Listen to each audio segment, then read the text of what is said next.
여기 보면은 다시 베드로후서 3장에 보면은요.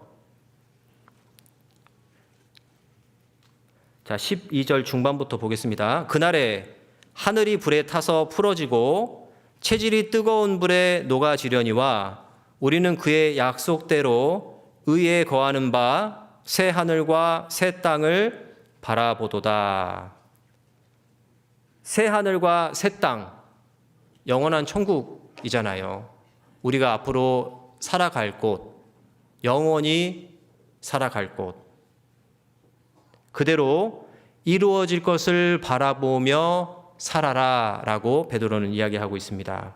그러면서 14절에 그러므로 사랑하는 자들아 너희가 이것을 바라보나니 주 앞에서 점도 없고 흠도 없이 평강 가운데서 나타나기를 힘쓰라.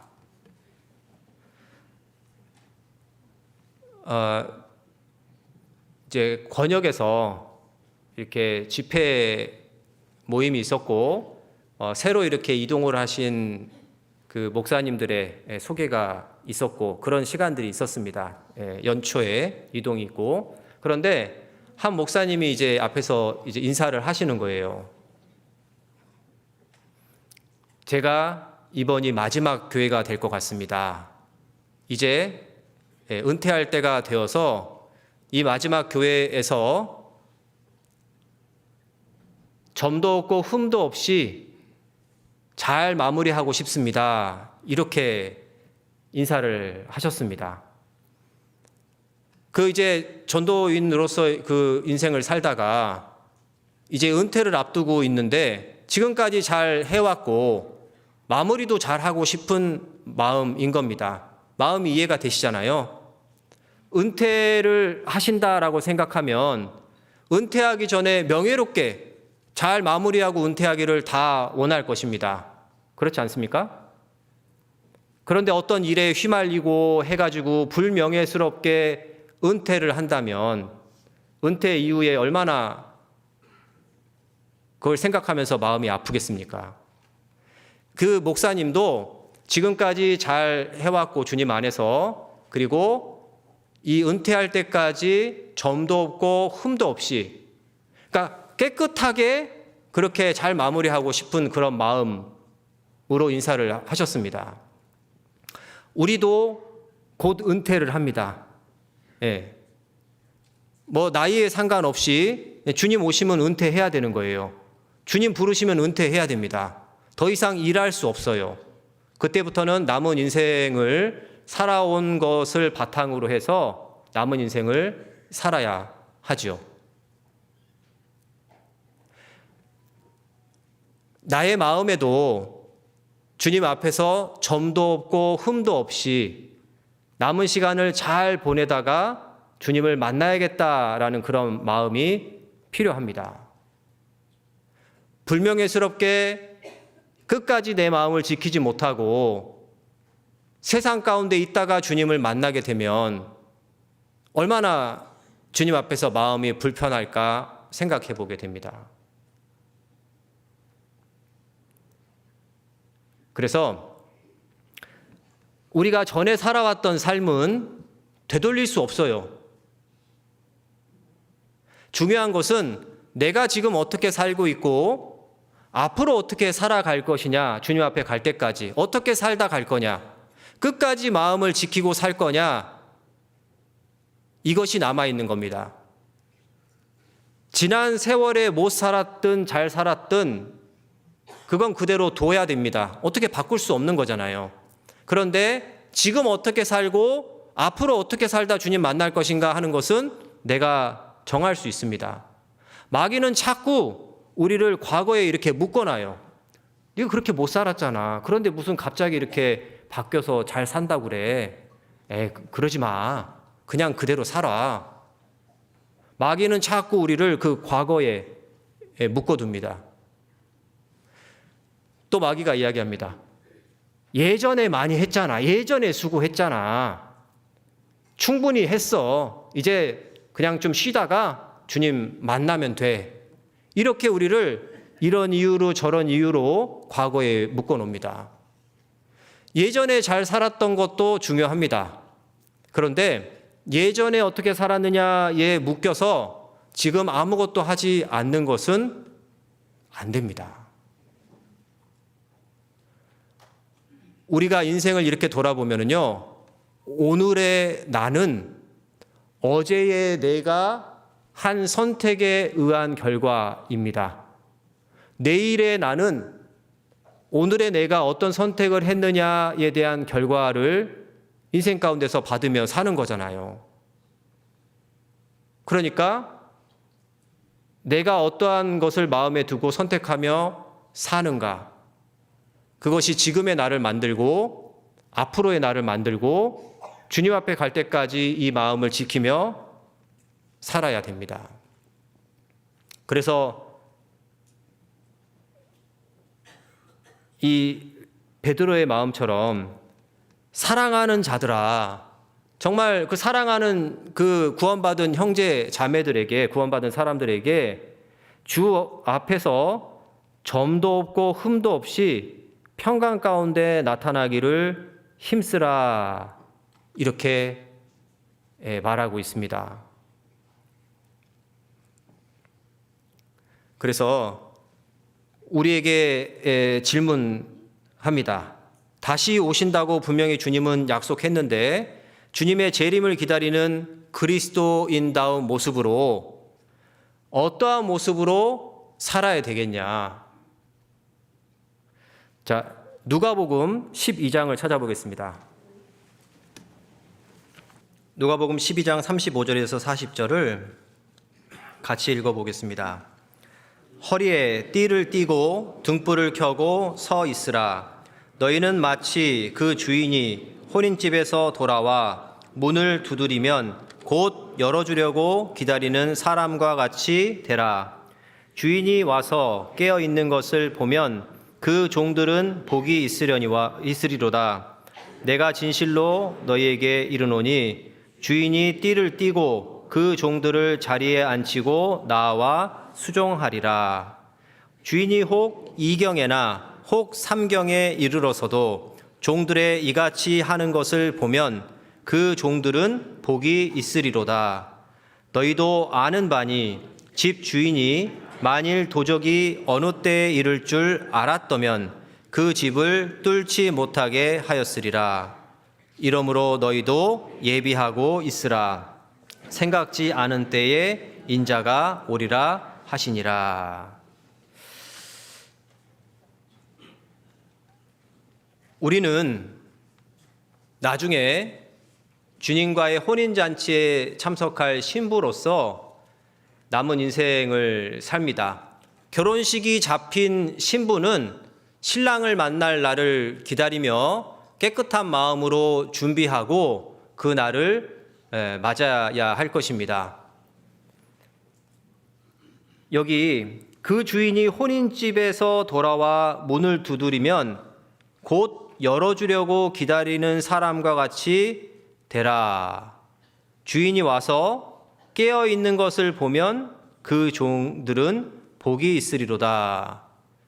잠자고 있는 종들은 복이 없을 거예요. 주인이 올 때를 기다리면서 준비하고 있던 종들에게 복이 있으리로다라고 말씀하십니다.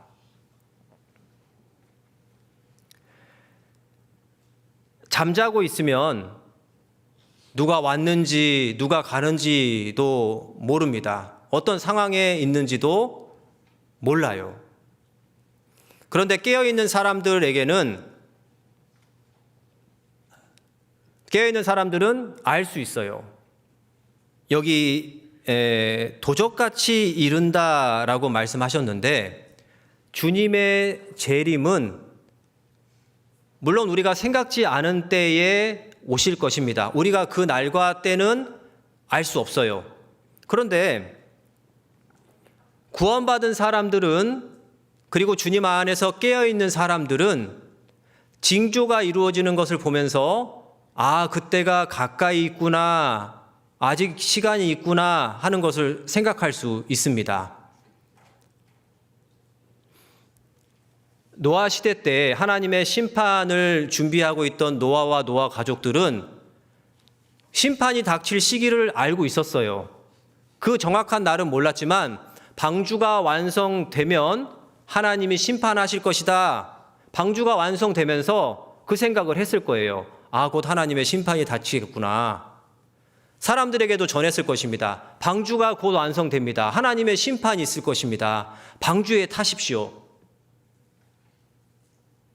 그런데 잠들어 있던 세상 사람들에게는 방주가 완성되는지, 세상이 어떤지, 홍수가 올 건지 그런 것에 대한 관심이 없었을 것입니다. 여기 잡고요. 데살로니가 전서를 보면 데살로니가 전서 5장 1절부터 제가 읽겠습니다. 형제들아, 때와 시기에 관하여는 너희에게 쓸 것이 없음은 주의 날이 밤에 도적같이 이를 줄을 너희 자신이 자세히 알미라. 저희가 평안하다 안전하다 할 그때에 잉태된 여자에게 해상 고통이 이름과 같이 멸망이 호련히 저희에게 이르리니 결단코 피하지 못하리라. 자, 여기도 도적과 같이 주의 날이 이른다. 심판의 날이 이를 것인데 잉태된 여자에게 해상 고통이 이름과 같이 멸망이 호련히 저희에게 이른다. 그러나 4절부터 보면은요. 형제들아, 너희는, 저희와 너희가 대상이 다릅니다. 저희는 구원받지 않은 그런 사람들입니다. 그들에게는 그 날이 도적과 같이 이를 것입니다. 그리고 구원받은 사람들 중에도 잠들어 있는 사람들에게는 그 날이 도적같이 이를 것입니다. 그런데 깨어있는 형제들에게는, 구원받은 사람들에게는 4절에 보면 형제들아 너희는 어두움에 있지 아니하매 그 날이 도적같이 너희에게 임하지 못하리니. 구원받은 사람들에게는, 그리고 깨어있는 사람들에게는 그날이 도적같이 이르지 않는다라고 말씀하고 계십니다. 왜 깨어있는 사람들에게는 도적같이 이르지 않냐면 깨어있는 사람들은 주님의 약속을 바라보며 이 세상에 돌아가는 것과 말씀을 비교해 가면서 징조가 다 이루어졌구나. 주님 뵐 때가 가까웠구나. 그리고 우리 시대에는 심판 때, 그러니까 구원받은 사람들을 데리고 간 이후에 이 세상에 7년 환란이 있잖아요. 7년 환란 때 있을 일들이 우리 시대에 준비되고 있다는 것도 이게 보게 됩니다. 7년 환란 때에는 어떠한 일이 있다는 것이 성경에 기록되어져 있는데 그 일이 우리 시대에 준비되고 있구나. 준비가 된다라는 것은 그때가 곧 온다는 겁니다. 그리고 그 일 전에 구원받은 사람들을 데려가는 주님의 공중 재림이 있습니다. 그래서 구원받은 사람들에게는 그날이 도적같이 이르지 않는다라고 말합니다. 우리는 이 주님이 오신다라는 것에 초대교회 시대 그 형제 자매들이 주여 곧 오시옵소서, 주님 오기를 바라고 살았던 그런 마음처럼, 주님 곧 오신다라고 서로 인사하며 살았던 것처럼 그런 마음으로 우리가 살아야 됩니다. 그렇지 않으면 마귀가 자꾸 내 마음을 틈타서 자꾸 다른 것을 바라보게 하고 다른 곳에 있게 하고 또 기뻐하시지 않을 선택을 하게 합니다. 잠자는 사람보다도 마귀도 주님의 때가 가까웠음을 압니다. 자신이 더 이상 일할 수 없는 때가 가까워옴을 마귀도 알아요. 그런데 구원받은 사람들 중에서도 잠자는 사람은 그걸 몰라요.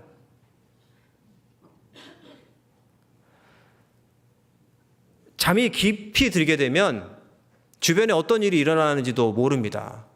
어떤 분은 깊이 잠들면 잡아가도 모른다. 그렇게 깊이 잠들잖아요. 말씀 때에도 너무 깊이 잠들면 안 됩니다. 책상에 이렇게 쾅 박는 일도 생길 수 있고요. 다들 그냥 고개가 이렇게 있는데 어떤 분만 고개가 아닙니다, 아닙니다, 맞습니다, 맞습니다 막 이렇게 움직이기도 해요. 잠이 깊이 들면. 그런데 자기는 몰라요. 우리가 유두고라는 사람 알잖아요. 유두고가 누굽니까?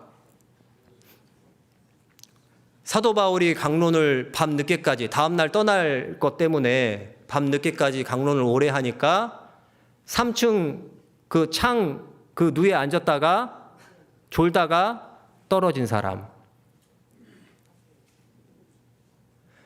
다른 사람들은 보고 생각했을 거예요. 아, 저 위험한데. 그런데 자신은 몰라요. 모르니까 졸고 있는 거죠. 그러니까 떨어져 죽은 거죠.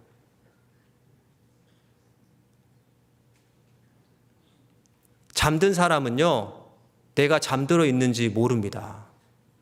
그런데 다른 사람이 보면 알아요. 야, 저 사람 위태한 자리에 있다. 위험한 자리에 있다. 마음에 감사가 없고 불만과 불평이 가득 차 있고 하나님을 삶 가운데 개입시키지 않고 자기의 생각과 방법대로 하려고 하고 교회와 하나가 되는 것이 아니라 교회를 오히려 나누고 있는 그런 위험한 모습을 다른 사람들은 보는데 정작 자신은 그 모습을 못 보는 거예요. 유두고가 이렇게 앉았을 때 창 그 3층에 그 누에 앉았을 때 창 옆에 이렇게 그 계단 저기에 앉은 거예요. 그러니까 고개만 돌리면 창밖이 보이는 위치입니다. 사람들이 많이 모였을 것이라 생각이 듭니다. 그때 그래서 등을 많이 켰다라고 이야기하고 있고 바울도 이제 다음날 떠나야 되니까 늦게까지 이렇게 강론을 이제 한 거예요. 그런데 가운데 쪽에 바울과 가까이 앉을 자리가 없었을까 하는 생각도 들더라고요. 우리도 그렇잖아요. 앞에 좋은 자리 많은데 꼭 앞자리는 좀 비어요. 네. 그리고 자리가 앞에 있는데 꼭 기둥 뒤에 앉고, 지금 기둥 뒤에 앉으신 분 때문에 하는 얘기 아닙니다. 근데 꼭 항상 그런 분이 있어요. 항상.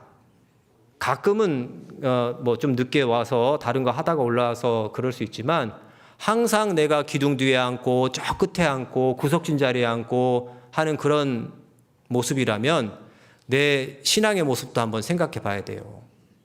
유두고가 고개만 돌리면 창밖이 보이는, 세상이 보이는 위치에 앉아 있었어요. 그리고 그 위치에서 다른 사람들은 그가 위험한 것이 보였을 테지만 정작 그 자신은 그것을 느끼지 못했던 것을 생각해 보게 됩니다. 그래서 구원받은 사람들에게는 그날이 도적같이 임하지 않는다. 그런데 잠들어 있는 사람들에게는, 구원받은 사람이라도 잠들어 있는 사람에게는 그날이 도적같이 이를 것입니다.